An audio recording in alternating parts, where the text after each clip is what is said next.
Just days after GloRilla got slapped with those marijuana charges, JT came swinging with a video so spicy and laser-focused that fans instantly called it what it was, premium-grade shade. Y'all always talking about the city girls like the city girls ain't give y'all raggedy personality. Y'all play with me. I'm sick of y'all. And just like that, their low-key beef got yanked out of the shadows and tossed into an all-out public brawl. The streets never forget when keeping it real goes completely left. While the hip-hop world was still reeling over Glo getting locked up, JT decided it was time to let her nuts hang. For anyone late to the tea, Glo got bagged in Forsyth County, Georgia on heavy-duty felony drug charges after her crib got raided while she was out blessing the WNBA All-Star Game stage. She was arrested Tuesday, posted a cool $22,000 bond, and kept it moving, but her family, who'd been staying there, was left shaken. The block was hot, and for good reason. Glo even jumped on X to set the record straight. Her house was invaded while she was in Indianapolis, and instead of chasing the suspects, cops were worried about some cannabis. But JT, she said, bet and switched gears, hopping on live, with no warm-up, looking lit, and unloading what the culture calls a deadly, indirect hit, aimed straight at Glo's crown. She didn't need to drop a government name. Anyone with half a brain knew exactly who the smoke was for. The ops caught the vibe instantly. This wasn't some tipsy girl talking nonsense. Nah. This was precision engineered, cold-blooded payback plated up like a five-star meal. Just a couple weeks earlier, these two had already gone head-to-head at the MTV VMAs, in a clash so wild security was scrambling like it was the Super Bowl halftime show.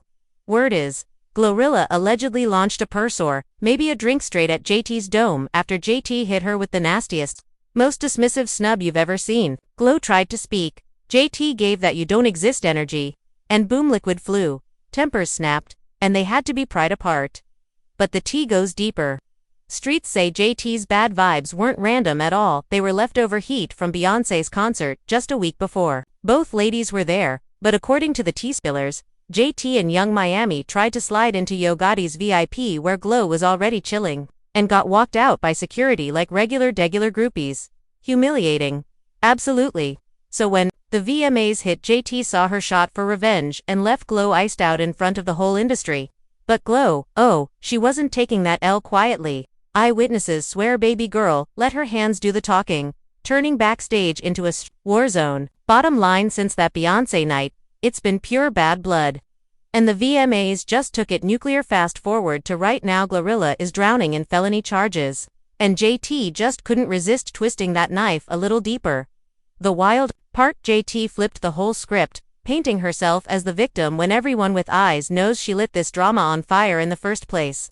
Just watch that live stream. Passive-aggressive shade wrapped in a full-blown superiority complex, talking about loyalty, backstabbers, and people messing with her property. And of course, the comment section instantly connected the dots back to her beef with Glo. The timing, straight up diabolical. No cap, JT dropped that rant mere hours after the blogs blasted Glo's arrest. This was no accident. Sis saw the headlines, clocked Glo was trending for all the wrong reasons, and said, yep, this is my moment. But here's the kicker. This feud didn't just pop off at the VMAs, or even at Queen Bey's concert. Nah, this mess has deep roots in industry politics, backroom betrayals, and street-level drama so grimy it could make a veteran hustler flinch.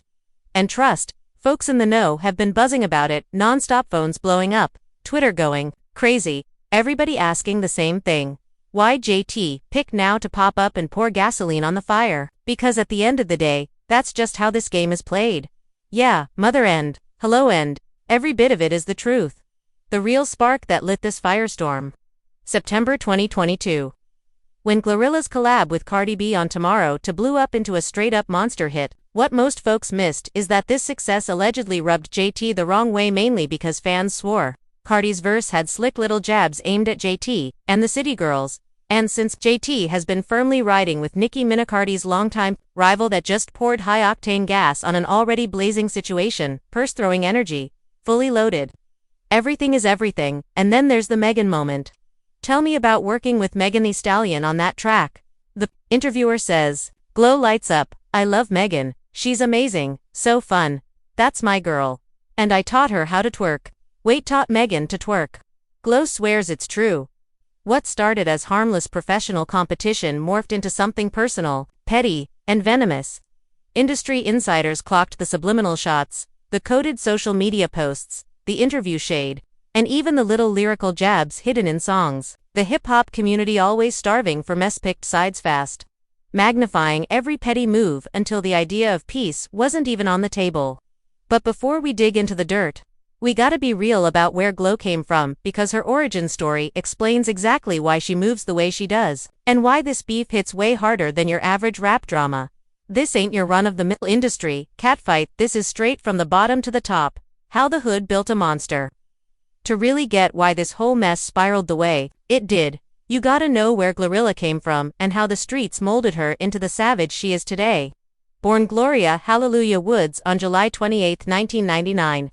In Memphis, Tennessee, she grew up in the Fraser neighborhood of North Memphis. If you know Fraser, you know it's not built for the faint of heart. Once a solid middle-class pocket, by the time Glo was coming up, the area had been chewed up by economic collapse and everything ugly that comes with it.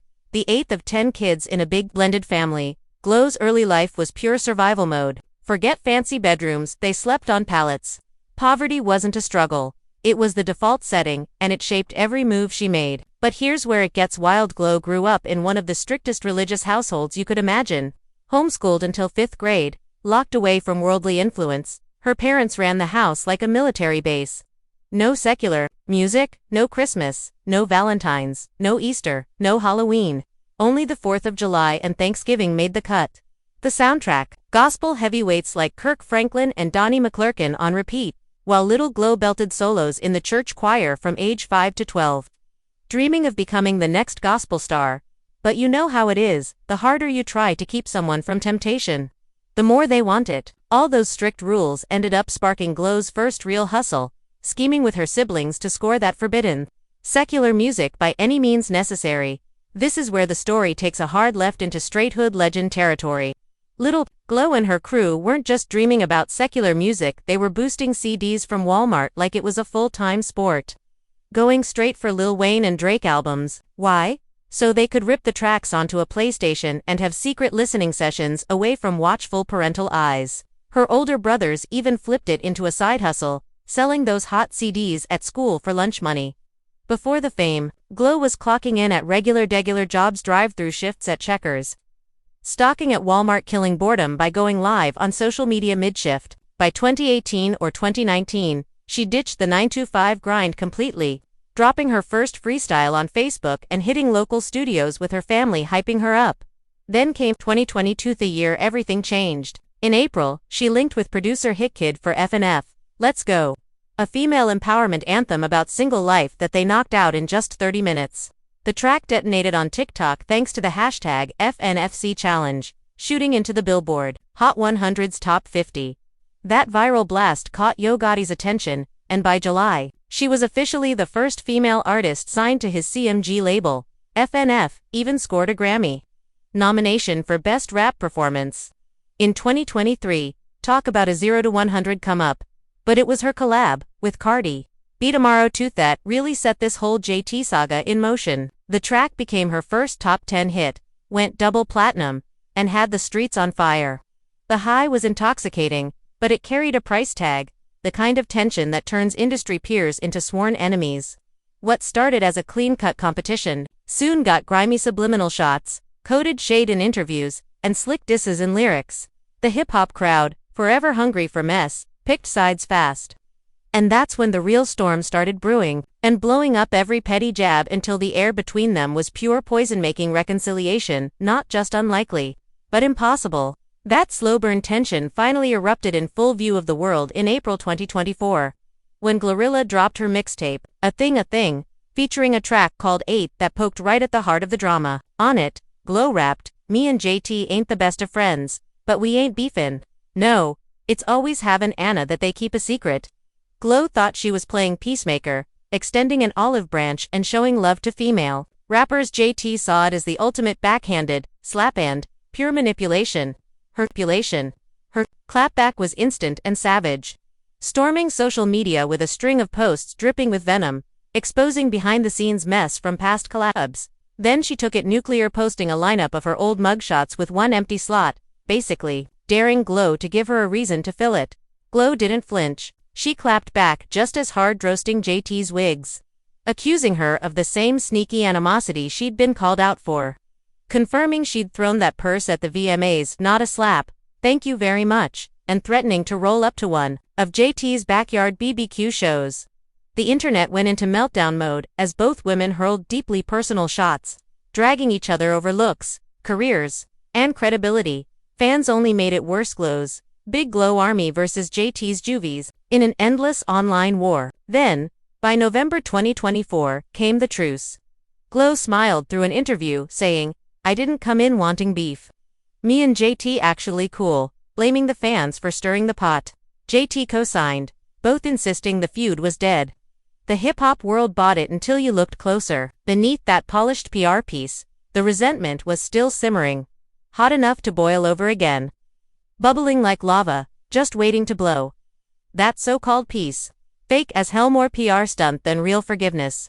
And when wound up in handcuffs in July 2025, that flimsy facade shattered in spectacular fashion. What the public didn't know was that even uglier allegations were about to spill, claims that would reveal the true level of hate between these two, exposing a tangled web of betrayal, conspiracy, and revenge that would make their public spats look like a kindergarten argument. But before we get to that, let's break down what really went down leading to Glow's arrest, because the headline version was just the tip of the mess. This was the ultimate violation. When your ops strike at your weakest moment. Summer 2025 should have been Glow's victory lap. July 19, 2025, just another night where she was supposed to shine, blessing the WNBA All-Star Game halftime show in Indianapolis. But while she was on stage doing her thing, some grimy players were making moves back in Georgia, running up in her crib and setting off a chain of chaos that would leave her fighting for her freedom. At around 1:30 a.m. on July 20th, Forsyth County Sheriff's deputies got a burglary-in-progress call at Glow Spot inside the upscale St. Marlowe Country Club neighborhood in Metro Atlanta. 3 suspects had broken in, gunning for high-value items like jewelry. Family members staying at the property were left shaken and traumatized by the violent break-in. Someone inside was strapped and let off shots at the intruders, who dipped, without catching any bullets. And here's where it turned twisted, showing just how broken the system can be. During the investigation, deputies caught wind of that loud pack, and decided to call in the Lanier Regional Drug Task Force for a full search warrant. What they found? About 2.8 pounds of tree and 2 jars of THC wax, the potent stuff Georgia law still lists as a Schedule I controlled substance. Let's just pause on this. Homegirl's house gets violated, her family gets traumatized, and somehow she's the one ending up in cuffs. That's backwards logic at its finest. On July 22, 2025, GloRilla did the stand-up thing, turning herself into Forsyth County authorities and getting booked on 2 felony counts: possession of marijuana and possession of a Schedule I controlled substance. She made bond the same day, dropping $22,260 to walk free. But the hit to her rep was already done. She took 2x to vent. Long story short, my house gets home invaded and I'm the only one that gets arrested. Her full post laid it bare. She was in Indianapolis performing for the WNBA All-Star Game, while cops zeroed in on cannabis instead of chasing down the armed intruders.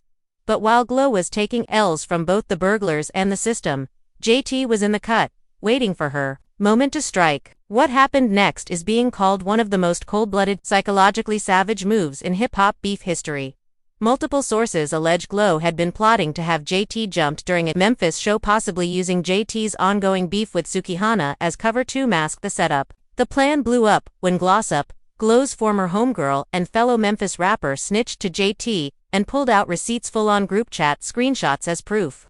And since Glossop was signed to Quality Control at the time, passed the intel to JT since they were label mates. That tip-off led to a heated FaceTime showdown between JT and GloRilla, where the so-called hired muscle reportedly backed out on the spot. That betrayal cut way deeper than any diss track ever could, flipping what started as a professional rivalry into something far more personal and dangerous.